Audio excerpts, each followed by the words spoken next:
नमस्कार मंडळी, आज आपण सार्थ श्रीमद दासबोध दशक 18 त्यातील समास 5 ज्याचे शीर्षक आहे करंट परीक्षा निरूपण याचे वाचन करणार आहोत. चला तर मग संकीर्तनाने सुरुवात करूया. जय जय राम कृष्ण हरी, जय जय राम कृष्ण हरी, जय जय राम कृष्ण जय जय राम कृष्ण हरी, जय जय राम कृष्ण जय जय राम कृष्ण हरी, जय जय राम कृष्ण जय जय राम कृष्ण हरी, जय जय राम कृष्ण जय जय राम कृष्ण हरी, जय जय राम कृष्ण जय जय राम कृष्ण हरी, जय जय राम कृष्ण जय जय राम कृष्ण हरी, जय जय राम कृष्ण हरी, जय जय राम कृष्ण जय जय राम कृष्ण हरी, जय जय राम कृष्ण हरी. जय योगेश्वर श्री कृष्ण की जय हो. जय श्रीराम, जय श्रीराम, जय श्रीराम. जय जय रघुवीर समर्थ. चला तर मग सुरुवात करूया. सार्थ श्रीमद दासबोध दशक 18 समास 5 करंट परीक्षा निरूपण. जीवनामध्ये सगळीकडे विचारपूर्वक वागण्याची आवश्यकता फार आहे. ग्रंथांची नुसती पारायणे उपयोगी पडत नाहीत. ग्रंथांचा उत्तम अभ्यास करावा, शब्दांचा अर्थ नीट समजून घ्यावा आणि मग लोकांना तो सांगावा. सर्वांचे अंतःकरण सांभाळावे. नामरूप बाजूस सारून अंतरात्म्याचा अनुभव घ्यावा आणि अनुभव घेऊन मग बोलावे. असत्य व अन्याय सोडून सत्य व न्याय मार्गाने जावे. दृश्य ओलांडून निशब्दाचे मूळ शोधावे. आत्मानात्म विवेक आणि सारासार विचार करावा. अलक्षी लक्ष लावावे. अखेर आत्मनिवेदनाने समाधान पावावे. चला तर मग आता ओवी वाचनाला सुरुवात करूया. सार्थ श्रीमद दासबोध दशक 18 समास 5 करंट परीक्षा निरूपण. श्रीराम, जय जय रघुवीर समर्थ. प्रपंचात काय आणि परमार्थात काय माणसाने फार विचारपूर्वक व प्रामाणिकपणाने वागावे. आपण जे बोलतो त्याचा बरोबर अर्थ समजून सांगावा. आपण जो प्रश्न मांडला त्याचे उत्तर बरोबर द्यावे. बोलणे केव्हाही प्रत्ययाचे असावे. धान्य उदंड मोजिले, परित्या मापे नाही भक्षिले. विवरल्या विणतैसे झाले, प्राणी मात्रासी. समजा एखाद्या मापाने खूप धान्य मोजले, ते माप काही ते धान्य खात नाही. त्याचप्रमाणे जो माणूस विचार करीत नाही त्यास त्याच्या ज्ञानाचा काही उपयोग होत नाही. पाठ म्हणता आवरेना, पुसता काहीच कळेना. अनुभव पाहता अनुमाना मध्ये पडे. एका माणसाचे मोठे पाठांतर होते. एकदा का तो पाठ म्हणू लागला की त्याला ते आवरत नसे, पण त्याचा अर्थ विचारला तर त्याला काहीच कळत नव्हते. त्याचा अनुभव पाहिला तर तो केवळ कल्पना करतो असे आढळते.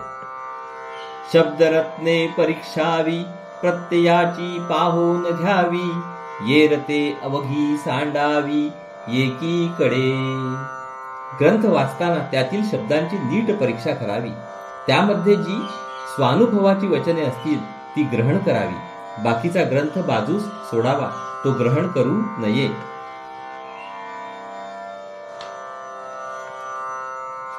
नावरूप आवघे सांडावे, मग अनुभवास मांडावे. सार असार एकची करावे, हे मूर्खपण.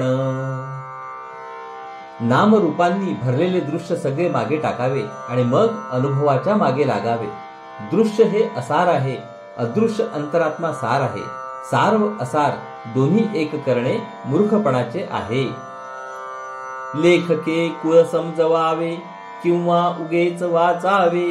येणे दृष्टांते समजावे कोणीतरी. जो मजकूर लिहिलेला आहे तो लेखकाने कुळाला बरोबर समजावून द्यावा. जे लिहिलेले नाही ते म्हणजे उगीच काहीतरी वाचू नये.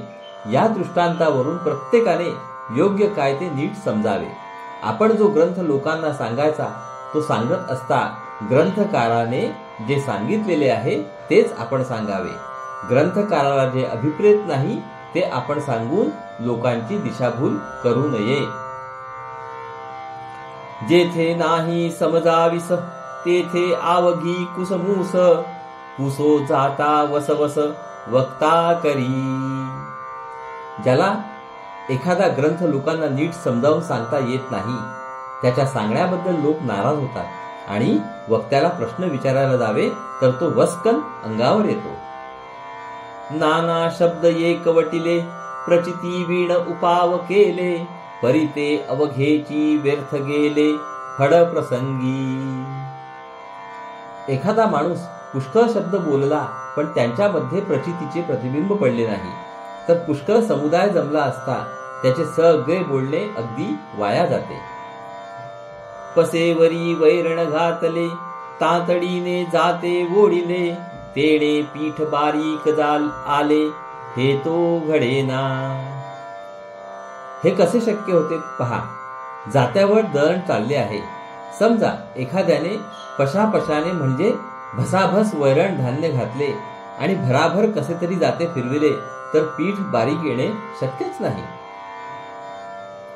घासा मागे घास घातला, अवकाश नाही चावायला, अवघा बोकणा भरिला, पुढे कैसे. किंवा एखादा माणूस जेवायला बसला आणि त्याने एकामागून एक घासावर घास तोंडात घातले. घास चावायला त्याला सवडच नाही. सगळ्या अन्नाचा नुसता बोकणा भरला तर ते अन्न काही नीट पोटात जाऊन त्याचे बरोबर पचन होत नाही. त्याला ते ज्ञान नीट पचत नाही, आत्मसात करता येत नाही. ऐका फडणीसीचे लक्षण, विरंग जाऊने दीक्षण, समस्तांचे अंतःकरण सांभाळीत जावे. फडणीसाचे मुख्य लक्षण असे आहे की तो कोणत्याही प्रसंगी बेरंग होऊ देत नाही, म्हणून सर्वांचे अंतःकरण सांभाळीत जावे. फडणीस म्हणजे सचिव अथवा प्रतिनिधी. येथे वक्ता हा संतांचा प्रतिनिधीच समजावा. सूक्ष्म नामे सुखे घ्यावी, तितुकी रूपे ओळखावी, ओळखून समजवावी श्रोतयांसी. अध्यात्माचे विवेचन करताना सूक्ष्म तत्वांची नावे वापरावी, पण आपण जे शब्द वापरतो त्यांचा अर्थ आणि त्या शब्दांनी दर्शविलेल्या तत्वांचे स्वरूप आपल्याला बरोबर माहीत असावे. आपण ते जाणून श्रोत्यांना समजावून द्यावे.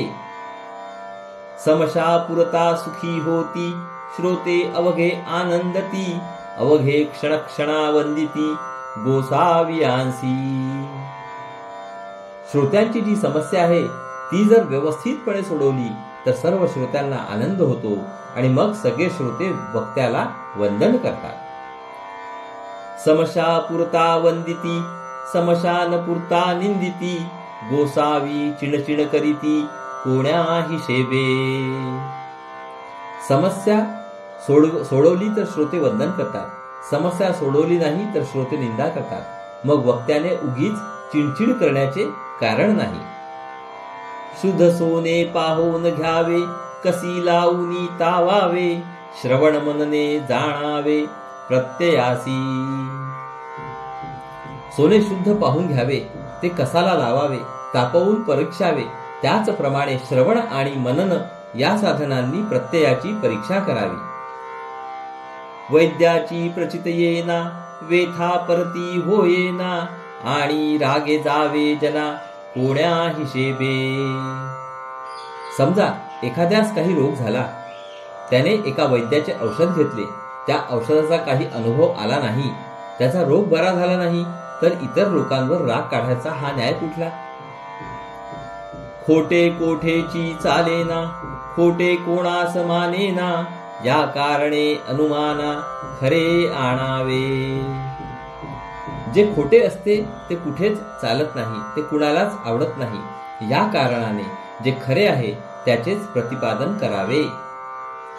लिहिणे न येता व्यापार केला, काही एक दिवस चालिला, पुसता सुरनीस भेटला, तेव्हा खोटे. एका माणसाला लिहिता येत नव्हते, त्याने व्यापार केला, तो काही दिवस चालला, पुढे त्यास हिशोब तपासणीस भेटला, त्याने सारे हिशोब तपासले, तेव्हा व्यापार खोटा आहे असे आढळले. सर्व आवघे हिशेबी ठावे, प्रत्यय साक्षीने बोलावे, मग सुरदिसे काये करावे, सांगा ना का. हिशोबावरून व्यापाराबद्दल सगळे काही ध्यानात येते, त्याचप्रमाणे वक्त्याने बोलताना आपल्या अनुभवाच्या पुराव्याने बोलावे. हिशोब जर बरोबर ठेवलेले असतील तर मग सुरनीस म्हणजे हिशोब तपासनीस काय करू शकणार सांगा की. स्वये आपणची गुंते समजावीस कैसी होते, नेणता कोणी एकते आपदो लागती. जो स्वतःच घोटाळ्यात अडकतो तो दुसऱ्याला नीट समजावून देणे कठीण असते. त्याच्या नादी लागणारे अडाणी लोक अडचणीत सापडतात. बळे विणयुद्धास गेला तो सर्वस्वे नागवला, शब्द ठेवावा कोणाला कोण कैसा. समजा एखाद्या माणसापाशी बळ नाही आणि तो लढायला गेला तर तो सर्वस्वी नागवला जाणारच. अशा प्रसंगामध्ये कोणी कोणाला दोष द्यायचा. जे प्रचितीस आले खरे तेची घ्यावे अत्यादरे, अनुभवे विणजे उत्तरे ते फलकटे जाणावी. जे खरे म्हणून आपल्या प्रचितीला येते त्याचे मोठ्या आदराने आपण ग्रहण करावे. अनुभवाशिवाय लिहिलेली किंवा बोललेली वचने फुसकी समजावी. शिकवू जाता राग चढे परंतु पुढे आदर घडे, खोटा निश्चय तात्काळ उडे लोकांमध्ये. अशी वचने बोलणाऱ्या माणसाला कोणी शिकवू लागले तर त्यास राग येतो, परंतु पुढे त्याला अद्दल घडते. खोट्या गोष्टी लोकांसमोर खऱ्या म्हणून कितीही निश्चयाने मांडल्या तर त्या लगेच खोट्या ठरतात. खरे सांडुनी खोटे घेणे भकाधेस काये उणे, त्रिभुवनी नारायणे न्याय केला. जर एखादा माणूस खरे टाकून मुद्दाम खोटे घेऊ लागला तर निंदा होण्यास काही वेळ लागत नाही. तिन्ही लोकांमध्ये देवाने हा न्याय करून ठेवला आहे. जे खोटे आहे त्याचा अंगीकार केला की दुर्दशा व्हायचीच. हाच तो न्याय होय. तो न्याय सांडिता सेवटी अवघे जगची लागे पाठी, जनी भांड भांडो हिमकुटी किती भावे. तो न्याय जर माणसाने सोडला तर सगळे जग त्याच्या पाठीस लागते. लोकांशी भांडता भांडता तो अगदी बेजार होऊन जातो. अन्याये बहुतास पुरवले हे देखिले ना ऐकिले, वेडे उगेंची भरी भरले असत्याचे. अन्यायाने पुष्कळ लोकांना आधार दिला असे आजपर्यंत कोणी ऐकले नाही किंवा पाहिले नाही. पण वेडी माणसे उगीच खोट्याच्या किंवा असत्याच्या भरीस पडतात. असत्य म्हणजे तेची पाप, सत्य जाणावे स्वरूप, दोहींमध्ये साक्षप कोणाचा करावा. सत्य हेच स्वस्वरूप आहे असे समजावे तर असत्य हेच पाप होय. या दोन्हींमध्ये सत्याचाच उद्योग करावा. मायेमध्ये बोलणे चालणे साचे, माया नसता बोलणे कैचे, या कारणे निशब्दाचे मूळ शोधावे. माणसाचे सारे बोलणे चालणे मायेच्या क्षेत्रामध्ये खरे असते. जेथे माया नाही तिथे बोलण्याला स्थान नसते. म्हणून आपण निशब्दाचे मूळ शोधावे. बोलणे चालणे, लोकांना सांगणे, खरे खोटे अंगीकार करणे वगैरे गोष्टी दृश्यामधील आहेत. सत्य म्हणजे स्वस्वरूप दृश्याच्या पलीकडे आहे. त्याच्यासाठी खटपट करण्यास माणसाने दृश्याच्या पलीकडे जायला पाहिजे. तेथे शब्द लटका पडतो. वाचांश जाणोनी सांडावा, लक्षांश विवरून घ्यावा, या कारणे निशब्द मुळाचा गोवा आढळेना. शब्दाचा अर्थ समजून घ्यावा व शब्द मागे टाकावा. मग अर्थावर मनन करून त्या अर्थाचे लक्ष जे स्वरूप ते ग्रहण करावे. असे केल्याने निशब्द मूळ जे स्वरूप त्याबद्दल काहीच घोटाळा उरत नाही. स्वरूपाची अगदी स्पष्ट कल्पना येते. अष्टधा प्रकृती पूर्व पक्ष, सांडून अलक्षी लावावे लक्ष, मननशील परमदक्ष तोची जाणे. अष्टधा प्रकृती किंवा दृश्य विश्व हे मिथ्या असल्याने तो पूर्व पक्ष होय. तो पूर्व पक्ष सोडावा. नंतर अलक्ष जे स्वरूप किंवा परब्रह्म त्याच्या ठिकाणी लक्ष लावावे. मनाला स्थापित करावे.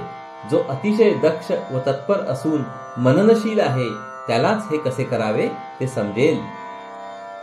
नाना भूस आणि कण एकची म्हणणे अप्रमाण, रस चोवडिया कोण शहाणा सेवी. भूस आणि कण ही दोन्ही एकच आहेत असे म्हणणे अयोग्य आहे. उसाचा रस टाकून शहाणा माणूस चोयट्या चोखीत बसणार नाही. पिंडी नित्यानित्य विवेक, ब्रह्मांडी सारा सार अनेक, सकळ शोधुनिया एक, सार घ्यावे. पिंडासाठी आत्मानात्म विवेक अथवा नित्यानित्य विवेक करावा, ब्रह्मांडासाठी सारासार विवेक करावा. अशा रीतीने सगळ्याचा शोध घेऊन जे सार असेल ते ग्रहण करावे. माये करिता कोणी एक, अन्वय आणि वितरेक, ते माया नसता विवेक, कैसा करावा. माया आहे तोपर्यंत अन्वय आणि व्यतिरेक करावा लागतो. अ असला तर ब असतो, हा अन्वय, तर अ असला तर ब नसतो, हा व्यतिरेक होय. पण जिथे माया नाहीशी होते तेथे अन्वय व्यतिरेक उरत नाही, तेथे तर्काचे प्रयोजनच संपते. तत्वे तत्व सर्व शोधावे, महावाकी प्रवेशावे, आत्मनिवेदने पावावे, समाधान. एका तत्वाने दुसरे अशा रीतीने सर्व तत्वांचा शोध घ्यावा. नंतर महावाक्यांच्या अर्थांशी तदाकार होऊन जावे आणि संपूर्ण आत्मनिवेदन करून समाधान पावावे. दृश्य मिथ्या म्हणून मागे सारावे, सूक्ष्मात प्रवेश करून स्वस्वरूपापर्यंत पोचावे. अखेर आत्मनिवेदनाने समाधान रूप होऊन जावे. इति श्रीदासबोधे गुरु शिष्य संवादे करंट परीक्षा निरूपण नाम समास 5वा. तर श्रोते हो, अशा रीतीने आपले येथे दशक 18व्या मधील समास 5व्याचे वाचन पूर्ण झालेले आहे. हरिओम तत्सत, हरिओम तत्सत, हरिओम तत्सत. हरे कृष्ण कृष्ण कृष्ण हरे हरे, हरे राम राम राम हरे हरे, हरे कृष्ण कृष्ण कृष्ण हरे हरे, हरे राम राम राम हरे हरे, हरे कृष्ण कृष्ण कृष्ण हरे हरे, हरे राम राम हरे हरे, हरे कृष्ण कृष्ण कृष्ण हरे हरे, हरे राम राम राम हरे हरे, हरे कृष्ण कृष्ण कृष्ण हरे हरे, हरे राम राम राम हरे हरे, हरे कृष्ण कृष्ण कृष्ण हरे हरे, हरे राम राम राम हरे हरे, हरे कृष्ण कृष्ण कृष्ण हरे हरे, हरे राम राम राम हरे हरे, हरे कृष्ण कृष्ण कृष्ण हरे हरे, हरे राम राम राम हरे हरे, हरे कृष्ण कृष्ण कृष्ण हरे हरे, हरे राम राम राम हरे हरे, हरे कृष्ण कृष्ण कृष्ण हरे हरे, हरे राम राम राम हरे हरे. जय योगेश्वर श्री कृष्ण की जय हो.